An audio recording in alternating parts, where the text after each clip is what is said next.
começando aqui o nosso programa com a Arlete Menegatti, que trabalha com a constelação familiar também, constelações individuais, em grupo. Também faz um trabalho que se chama Movimentos da Alma, que é um trabalho super bonito, que são vários encontros e vai começar um outro Movimentos da Alma agora em outubro. E então daqui a pouco a gente vai dar todas as informações para vocês. Então, novamente, bem-vinda, bom dia. Bom dia, que delícia a gente falando de constelação de novo juntas, né? Eu gosto muito. E trocando as experiências e o quanto as pessoas que participam aprendem, né? Eu mesma participei de um dia desses e, nossa, fui direto, assim, pega a gente na curva, como a gente fala, sabe? Os representantes estão lá, não é minha história, nada a ver comigo, e pega na curva, né, De Arlete? repente a gente é constelado ali na cadeira, né? Assistindo, é um presente, né? É um presente. Tem que agradecer muito aí a Deus, ao Bert, né? Por ter mandado essa ferramenta pra gente preciosa. Então, Simone, eu queria falar hoje um pouco sobre a raiva, que a gente não costuma falar muito, né? Porque nós fomos ensinados a negar alguns sentimentos, né? Que não são bem vistos, como a tristeza, o medo e a raiva, principalmente. Uhum. Só que esses sentimentos, quando eles não são demais, né? Não são demasiados ou desequilibrados, eles trazem algo de importante para a gente, né? Então, inclusive a raiva, quando ela não é desmedida, porque quando ela tá demais, ela vira uma agressividade, às vezes com consequências seríssimas, né? Mas quando ela é vista de uma maneira consciente, ela pode trazer para a gente, ela pode nos impulsionar a uma ação.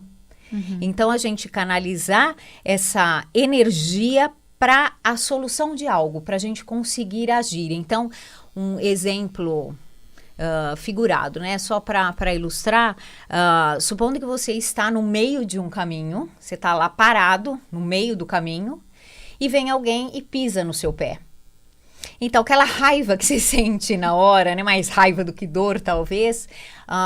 Se você parar para pensar por que eu levei esse pisão, você, de repente, pode perceber que você estava estagnado ou parado no meio do caminho de alguém ou no seu próprio caminho. Uhum. Se você para realmente para ver qual é a sua parte naquela situação que aconteceu que te levou a ter raiva de alguém ou de algo, né? Não adiantaria nada, por exemplo, você levou um pisão, então daí na hora você já simplesmente reage, né, reage impulsivamente, vai lá e pisa mais ainda na pessoa com salto 15, agulha, dá uma esfregadinha assim e volta e fica paradão lá, porque você não viu o porquê aconteceu isso, né? Então, quando a gente olha a nossa parte, quando a gente está sentindo essa raiva, né? Por que, afinal, isso aconteceu comigo e me levou a isso, né? A gente pode pegar e canalizar isso para solucionar. Então, em vez de eu ir lá e pisar novamente na pessoa que me mostrou algo, eu posso pegar aquela energia e andar, e caminhar, e sair dali. Algo que você não estava conseguindo antes, né? Então, os sentimentos, quando eles são bem trabalhados e bem vistos, eles podem nos ajudar, né? Não adianta a gente negar. Uhum. Até a alegria, né? Se ela é demais, também ela vira euforia, que não é saudável, não é interessante. Então, todos os sentimentos. Eu gostaria de falar um pouquinho da raiva. Então, é assim, quando acontece algo e a gente consegue perceber, ok, você pode, né, trabalhar e solucionar aquilo.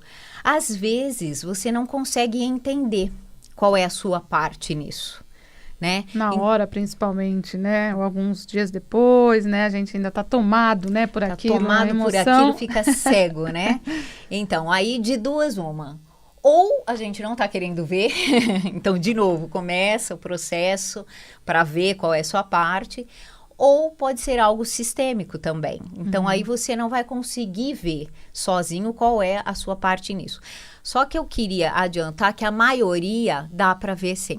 Então, não vai todo mundo sair constelando toda a raiva, falando, ai, não é minha parte, porque a maioria é sim, né? Mas em algumas situações, realmente a gente não consegue entender como que aquilo pôde acontecer, né? Então, eu queria...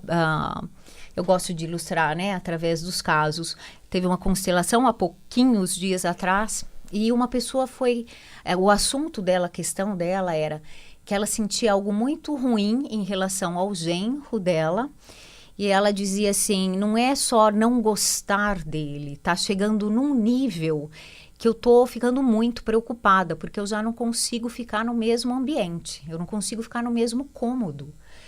E isso, eu não consigo ver, Arlete, o que está acontecendo comigo, mas está acontecendo algo comigo, porque não é para tanto. E eu não consigo entender o que está acontecendo. Uhum. Então, é bonito, inclusive, a postura dela, né? Uhum. Essa coragem, né, de falar, olha, eu não estou sabendo lidar com isso, eu quero aprender, eu não quero simplesmente excluir o meu genro ou falar mal dele, né? Porque quando a gente está com raiva, a gente fala mal, mas a gente não sabe lidar com isso, né? Exatamente.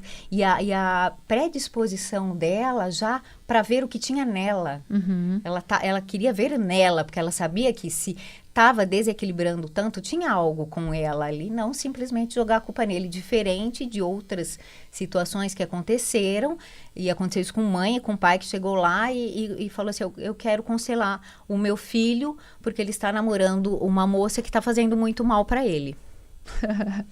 A gente sabe que não é assim, né? Então a postura dela já foi diferente, muito bacana. Quando nós fizemos a constelação, o que mostrou é que esse genro, ele estava no lugar do primeiro namorado dela. Esse primeiro namorado, ela teve 2 namorados e depois o marido, né? Esse primeiro namorado, o pai proibiu esse namoro, né? O pai dela.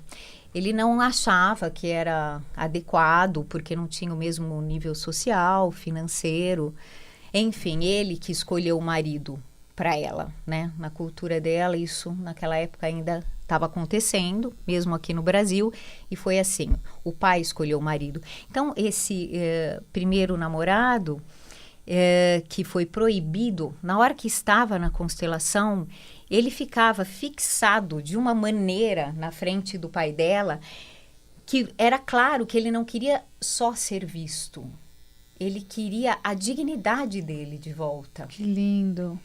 Foi lindo perceber o quanto era isso que ele precisava receber e que era de direito dele, né? E que até hoje ele ainda estava nessa postura. Por isso que quando os movimentos aconteciam, esse genro também, ele, de certa maneira, ele enfrentava. Porque ele ficava mesmo em frente, ele não saía desse lugar. E era esta outra pessoa, vejam que bonito, né? Que estava querendo ter a dignidade de volta. E foram feitos os movimentos, e depois que ele conseguiu receber, inclusive, um movimento mesmo, não só a fala, mas o movimento do pai, aí eles 2 se olharam. E aí ele ficou fixado nela também. E ela queria que ele fosse embora, né? E ela falava que ele podia ir, ela agradecia, tal, só que ele não ia embora. E na hora veio, assim, uma sensação, e eu pedi para ele dizer, só mais um abraço. Eu preciso de um abraço. A sensação que dava é que faltava um abraço. E ele pediu isso para ela e ela resistia. Até na hora ela olhou para o pai para ver se tinha aprovação. E o pai já não existia mais influência nenhuma do pai, né? O pai já não estava contra isso. Realmente tinha sido feito algo internamente naquele pai que tinha movido. E ela resistindo àquilo... E a sensação que dava é que eles mereciam aquilo. E que não era um amor que ainda existia, nem dele nem dela, mas que faltava esse abraço. Uma sensação muito interessante. E aí eu pedi para ele de novo falar para ela.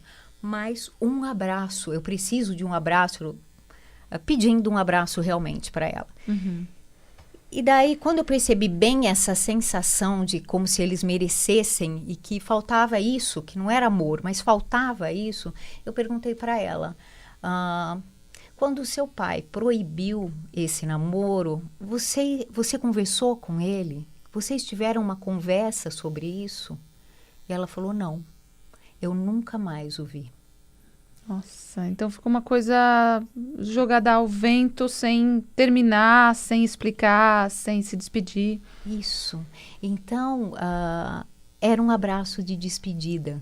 Por isso que era tão necessário, tão importante. E aí ela conseguiu dar de verdade, isso mexeu muito com ela, inclusive, com a representante, a hora que eles se abraçaram de verdade. E era como se, naquele momento, eles estavam fechando algo que ficou em aberto. Teve a proibição do pai, eles não puderam conversar, se olhar, se despedir. Né? Ok, não dá certo, não podemos agora, mas um abraço. E aquilo pôde se concretizar através da constelação.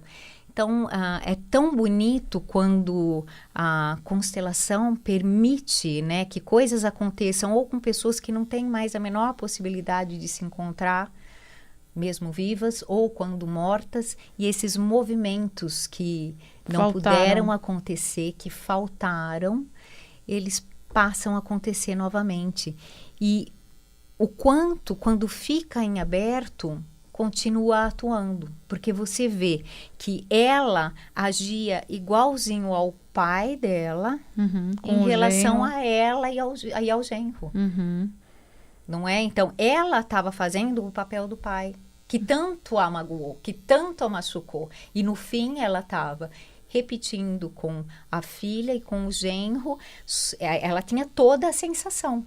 E aquilo, se a pessoa não está se percebendo, se buscando, aberta realmente para ver, isso provavelmente ia ser um empecilho para esse namoro. Não sei se exatamente uma proibição hoje em dia, mas ia criar um problema. E essa coisa que ela sentia, essa raiva descabida, não era dela. Realmente não tinha motivo entre eles para que isso acontecesse, mas estava na história. E numa história forte dela, né? Aliás, como os pais se trabalham quando vem o casamento dos filhos, a separação dos filhos, os conflitos no casamento dos filhos.